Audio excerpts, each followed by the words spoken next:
Good morning, all my dear students. Hope you're all good. In the last class, we talked about the problems which are associated with human capital formation.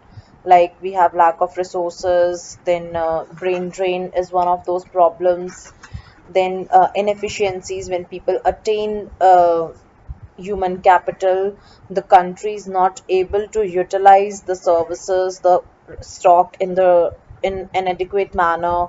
Then high growth of population was also a problem related to human capital formation in India, and many other.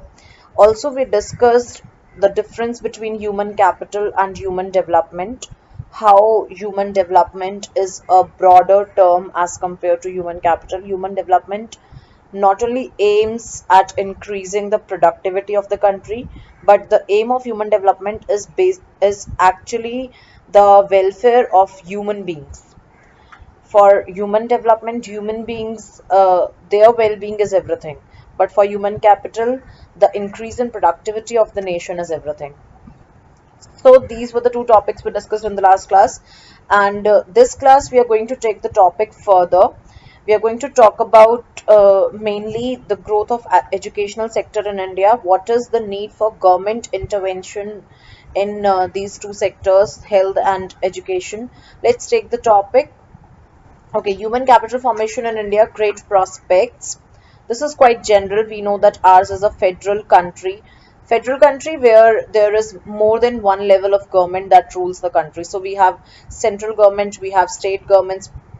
Being India such a big country, obviously it cannot be, we cannot have that unilateral form of government. So we have a federal country. We have local governments also in urban areas, it is municipal corporations. In towns, we have municipalities. In villages, we have village panchayats. And various, the constitution actually mentions the functions to be carried out by each level of government. But these two sectors, education and health, they are so important that expenditures on these two sectors, they are to be carried out simultaneously by all the three tiers of the government.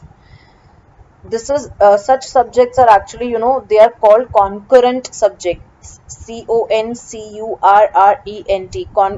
them concurrent subjects. Concurrent subjects are those subjects in which decisions are taken by both central as well as state governments.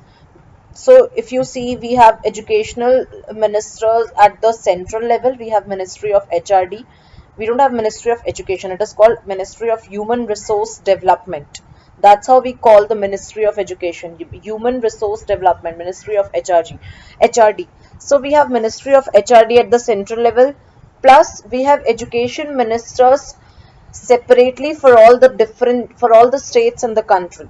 So similarly, we have Ministry of Health at the central level, and then we have health ministers for different states also. So these two are such important subjects for the country that they are under the category of concurrent subjects. Like central government will be taking a hold of the decisions related to these matters, but state governments will have their own say in these things. Why do we have a government intervention? What is the need? Because one of the reasons is actually education and healthcare services, it create both private as well as social benefits. This we talked about in the very beginning of the chapter, that when you are educated and you're healthy, it not only benefits yourself, but it also benefits the entire society. Being educated, you're able to take part in countries' democratic decisions, you're able to contribute to socio-economic progress, and being healthy also, you're able to prevent the spreading of diseases in the people who are surrounding you. So both education and health, they have both private as well as social benefits. That is why it is important that both private as well as public institutions exist in both these sectors. So we have private schools, we have government schools, we have private hospitals, we have government hospitals, both. Because not only private benefits are provided in these sectors, it also creates benefits for the economy as a whole. So this is a very important topic. What is the, if you can see this, argue in favor of the need for government intervention Need for different forms of government intervention in education and health sectors. What does it mean? What is the need for government to intervene, to play a role in these two sectors? Why cannot we have just private sector in both these? Why cannot we have just private sector in both these areas of the country and let it be, let it make its own rules and do everything? What is the role of government to exist in these two sectors?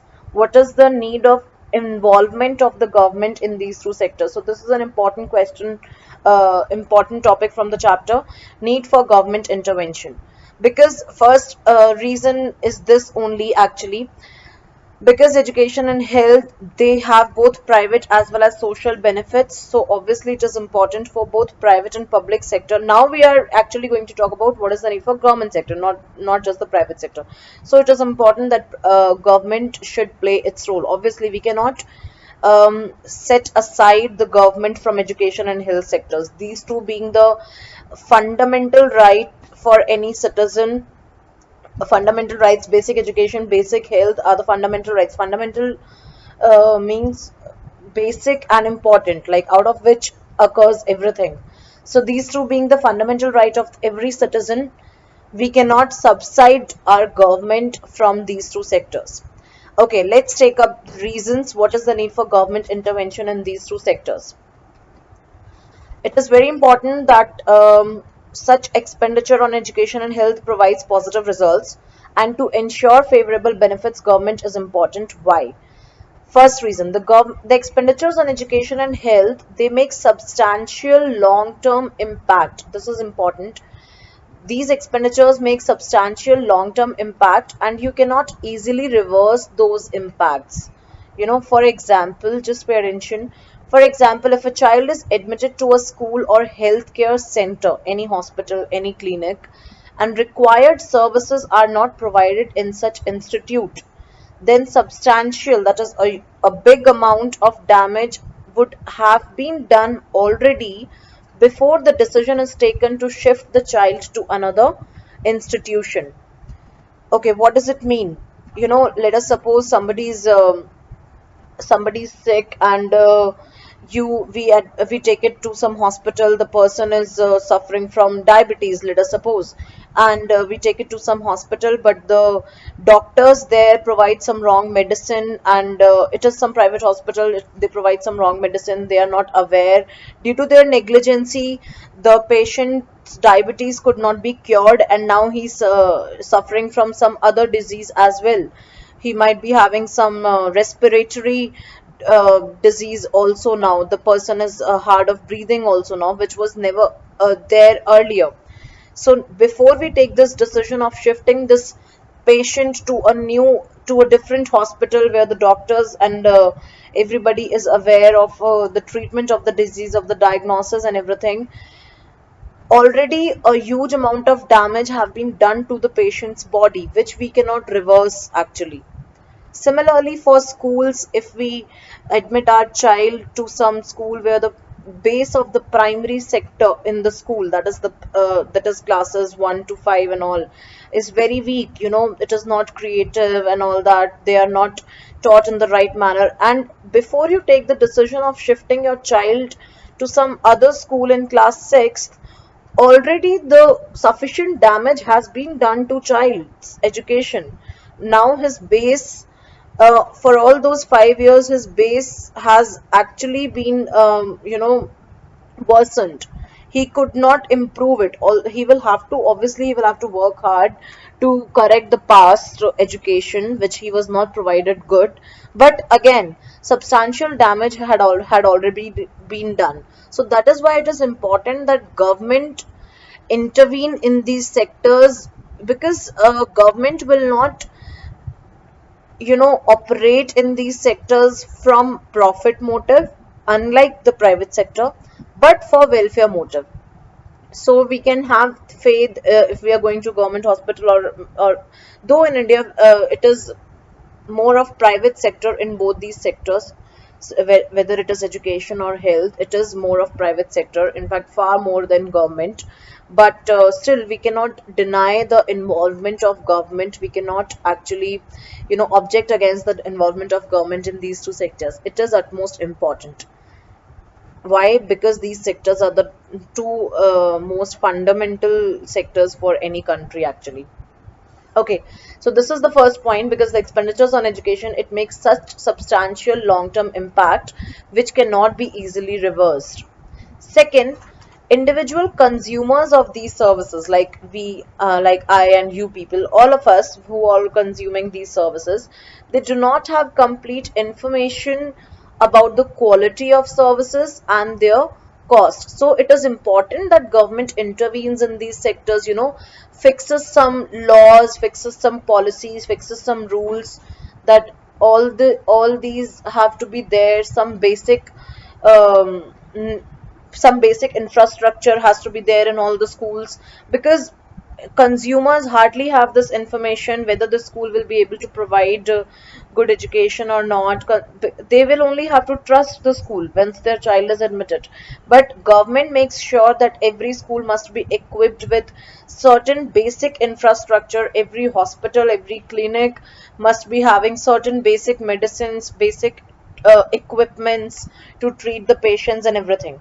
So it is important that government ensures the quality of services, also the cost, fees and all. See, schools cannot hike their fees without having the permission of their government, of their state, particular state, and all those things. So this gives the parents and the individuals of the and the consumers of these services certain faith, certain assurance that no, the money they are paying for these services would not go in the wrong hands, and they're not paying it over. Similar, like it was decided for COVID-19 test, maximum they can charge us 4,500, but later Supreme Court, passed this law that it has to be provided free of cost. Nobody can charge for any COVID-19 test. But initially, government had decided that no private test laboratories can charge more than 4,500 rupees for COVID-19 test round one. So, but actually, Supreme Court is above government. It is not accountable to government for any of its decisions. So Supreme Court also surpassed that decision. But initially it was government which, provided a limit to the maximum cost of these tests. Or you can connect this point to any other example also. So that is why when government intervenes, we are sure of the quality, we can trust the quality provided in the institutions, and we can be sure about their cost. Otherwise, obviously private sector, being driven by the profit motive, they can charge anything, they can provide less quality at high cost, and they can exploit the consumers of health and education in this way if there is no government sector. Third point, the providers of education and health services may acquire monopoly power and may get involved in exploitation. Just, just imagine if there is no government sector in these two areas. Just imagine, that there was no government involvement in COVID-19 situation. Just try to imagine the situation that all the tests have been done in the private laboratories. Could people afford these tests? The number of tests which are taking place every day, was it possible if it was provided only by the private sector? No, it was not. So here government plays its role, so that private sector cannot acquire any monopoly power, and does not get involved in exploiting the consumers of these services. So that is why the government intervention is important. That's how the answer to this question goes. The question was, what is the need for for different forms of government intervention in education and health sectors? So first, it makes substantial long term impact and it cannot be easily reversed. That is why it is important that government has to be there. Then the consumers, they do not have complete information about the quality of services and their cost, and the providers, they may not they may acquire monopoly power and may get involved in exploitation of their consumers. So it is important, so the role of government is important to ensure that the private providers of these services adhere to the standards, that is, they stick to the standards fixed by the government, stipulated by the government, and they charge the correct price. So I hope this is clear. For reference, we can also see this a very strong example of government intervention in eradicating polio from India. Polio-free India possible due to government intervention in the past. Very less people were aware about polio and its vaccination. We are talking about like quite not so past actually, um, maybe just 10 to 15 years before. But due to the constant information provided by the government, there used to be heavy anti-polio campaigns running over the TV, over the streets and all, about its vaccination, that vaccination is available, please provide enough vaccines to your children, to your infants and all those things. So heavy amount of expenditure was made by the government in spreading awareness regarding anti-polio vaccines and all. So, but due to the constant information provided by government and its various NGOs, India was declared a polio-free nation by WHO on 27th March 2014. If you remember Mr. Amitabh Bachchan, he was the ambassador, he was the face behind, spreading awareness among the people regarding polio vaccines and all. So it was possible due to government intervention. Private sector would not think about that. They're mostly driven by profit motive. So it is important that government intervene in these two sectors. You cannot think about these two sectors without government's role. Although there are many sectors where we can do without government, like we can produce breads in the country without having any government company of producing breads. What is the need? That would be a wastage of government funds. So government funds must be utilized in the most important sectors of the country, and that too in a very efficient manner, because that's the treasure of the country and it should not go wasted. That's what it means. I hope this is clear. What is the need for government intervention in these two sectors? Okay, next, which are the regulatory authorities in education and health? And these are so which are the institutions which regulate the entire education and health sector in India? So in education, we have ministries of education, which is actually Ministry of HRD. You can write here Ministry of HRD, that is Human Resource Development. Ministry of Education is known with the name of Ministry of HRD, Human Resource Development. Tell me who is the who is the HRD minister in India in the new cabinet, in this new Modi government? Just let me know in the comment section. And very few people, and actually the same people, just 3-4 people usually, I have seen all the comments, usually answer whatever I ask in the video. Please just play some part. Don't expect the teacher to do everything. You should be doing your role also whenever you are asked to do. So I would like to see who is the Minister of HRD in India right now. That if I'm talking about who is the Minister of HRD, I mean the central minister. That is in the central government, not the state ministers of education. So Ministry of Education is known with the name of Ministry of Human Resource Development, HRD. Okay, so in education, the ministries of education at the union as well as the state level and departments of education and various organizations. You should be knowing all these names. The question would be like, name any 3 regulatory authorities of health and education sectors each. So these are the regulatory authorities. First, Ministry of Education, both at central and state level, and then various organizations like, first is NCERT. You should be knowing the full forms. They are always asked in one word. Any one short form is asked to expand. So NCERT, which is National Council of Educational Research and Training. UGC, University Grants Commission. And AICTE, mainly the technical education, is controlled, is regulated. They provide approval to the universities that yes, they are eligible to provide education to the children regarding such technical courses and all those things. You must have noticed universities, they write in the bracket AICTE approved, certified, and all those things. So these are the universities which regulate these are the organizations which regulate the education sector in the country: UGC, NCERT, AICTE. Okay.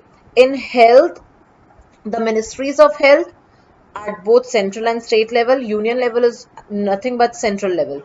Departments of health and various organizations like Indian Council for Medical Research, ICMR, regulate the health sector. Basically just ICMR which regulates the health sector in the country. Just try to read about ICMR, what are its functions, what all regulations it has over the departments of health in the country, over the doctors, over the hospitals, over the clinics and all. Just try to read about these. How which are the different areas these three organizations have distributed among themselves? What all areas NCERT looks after? What all areas UGC looks after in education? And what all areas AICTE looks after? And which are if which are the other regulatory authorities in education and health? Please read about that. Okay, basic education and healthcare. This page 5.11 in the book. Fundamental right of every citizen. In a developing country like India, a large section of the population lives below the poverty line and they are unable to afford basic education and healthcare. Moreover, a substantial section of our people cannot afford to reach super specialty healthcare and higher education. Actually, this is the reason why we have inequity in the access to healthcare services, because majority of the section in India, not just the poor people, also the middle class, also the upper middle class, sometimes they are not able to reach super specialty healthcare, and people cannot afford healthcare services for themselves or any family member. It is too expensive, because the role of government is more existing in basic healthcare, in elementary health services, rather tertiary health services or secondary health services. So we have to have more super specialty government hospitals as compared to private hospitals, because people are not able to afford treatments in these health super specialty healthcares, and also higher education people cannot afford these MBA courses or any courses for that matter. Maybe people are able to afford education till graduation level, or in fact the majority is only able to afford till 12th, and then they expect their children to start working and earn for the family, because it is too expensive. So that is why it is important that government plays a role here in these two sectors, as they are the fundamental right of every citizen. So apart from food, clothing, shelter, we have education and health as the fundamental right of every citizen. So when basic health and education is considered as a right of the citizens, it is essential that government should provide education and health services free. But India's population is actually so huge, and if it is huge, you all might be thinking that it means huge population is paying taxes also. Then what is the problem? But no, hardly 10% of the population of India is paying taxes to the government.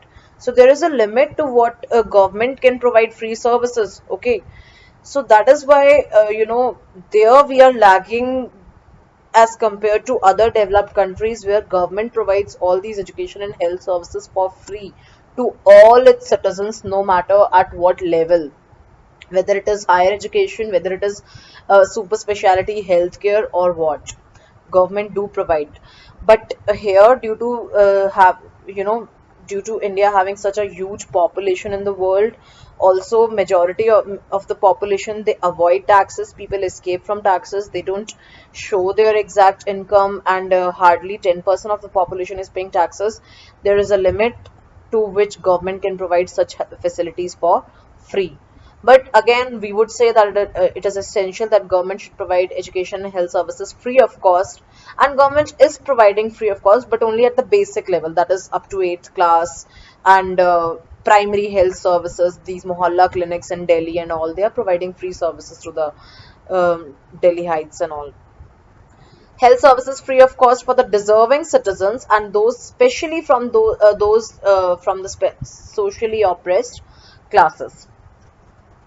Both the union and state governments have been raising expenditures in the education sector over the years in order to fulfill the objectives of attaining 100% literacy. We are yet to achieve this 100% literacy in India. It is still, it is still a dream for India, achieving 100% literacy and health facilities for all. Okay. Health sector we will take in detail in chapter 8, infrastructure. This chapter talks about education sector in detail, what government is doing in education. And let me tell you, this is the most important part of this chapter. Last year, that is 2020 papers only, last session, I mean, even in the CBSE sample paper, this question was there as one of the creative type questions of IED. Maybe for 6 marks only it was there. That is, discuss the growth of education sector in India. And children actually faced troubles answering such questions, basically, because such questions, they have to be numerically expressed. Also, you have to give a quantitative appraisal. You cannot avoid numbers in such an answer, because if you're talking about growth of education sector, you have to support it with due numbers.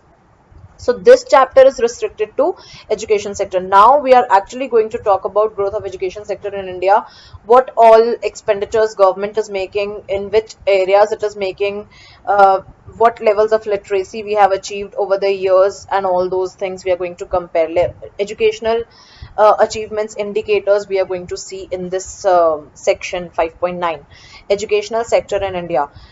Again, I'm telling you, this is the most important part of the chapter. Students will learn sources of human capital formation, students will learn role of human capital formation and problems, but they will avoid this part of the chapter because again it is talking about numbers and it is so general. But again, I'm telling you, this is the part to remember. This is the part where you need to be creative and more answerable. Okay. Growth in government expenditure on education. So the expenditure by the government on education, it is expressed in two ways. It is important that you realize this thing, that we can measure government's expenditure on education in two ways. First, as a measure of total government expenditure, like whatever amount government spends. Let us suppose government spends 100 rupees in total, so how many rupees it are going to education. So this is the first way of looking at government's expenditure on education, as a percentage of total government expenditure. And the second way of looking at government's expenditure on education is, if we see the total GDP of the country, that is the total income in the country, total value of goods and services produced in the country, what is the percentage of government's contribution to education in that GDP? Okay, these are the two ways of seeing government's expenditure on education. Okay, I'll just take these 2 points in this class. It indicates the importance of education in scheme of things before the government. This first point, as a percentage of total government expenditure. Like if government spends 100 rupees, then how much is going to education. That indicates the importance of education in the scheme of things before the government. There are a lot of scheme of things before the government. Government has to spend on education, on health, on defense, on subsidies, on a lot of other things. So during 1952 to 2014, it increased from 7.92 to 15.7. It means out of the total government expenditure, 15.7% is spent on education. And that is what we see in 1952. 7.92% was total government's percentage of expenditure was spent on education as a part of total government's expenditure. Okay, if we see as a percentage of GDP, it expresses the proportion of income spent on development of education in the country. Whatever total income is there in the country, out of that total income, how much is spent on education? That's what I told you. GDP is the total income generated in the country, total level of goods and services produced in the country. And during 1952 to 2014, it increased from 0.64 to 4.3. Just imagine, out of the total income in our country, out of that, only 4.13% of GDP is spent on education by the government. This is only government expenditure. If we include the private expenditure incurred by individuals and by other philanthropic institutions, which are charitable institutions, that is NGOs and all, the total education expenditure will be much higher. So this 4.13% is only government expenditure. Right now, if I talk about 2019, it is in fact 4.6%, and the aim of the government is actually to make it 6% of GDP. As on March 2009, as in March 2019, it was 4.6 percentage of GDP.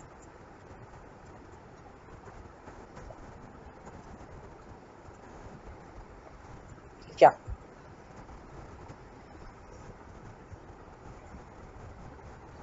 So out of the total government expenditure, 15.7% is going to education, and out of the total GDP, 4.6% of GDP is spent by the government on education, which is very less, and the target is to make it 6%. Again, uh, the increase in expenditure education has not been uniform, and there has been irregular rise as well as fall. It has never been like that since independence. Government is increasing its expenditure on education. There has been fall also. However, if we include the private expenditure, this total education expenditure as a part of total GDP will be much higher. So that's all for today. In the next class, we are going to talk about the growth of education sector in India from various point of views. Important points about government expenditure we are going to take. Where does government spend the most? And like we have elementary, secondary, as well as tertiary education. And where does government spend the most, and in what manner? And a lot of other indicators as well. Till then, just revise the concept. Please revise the chapter. Take care. God bless you all. Thank you so much for being great listeners.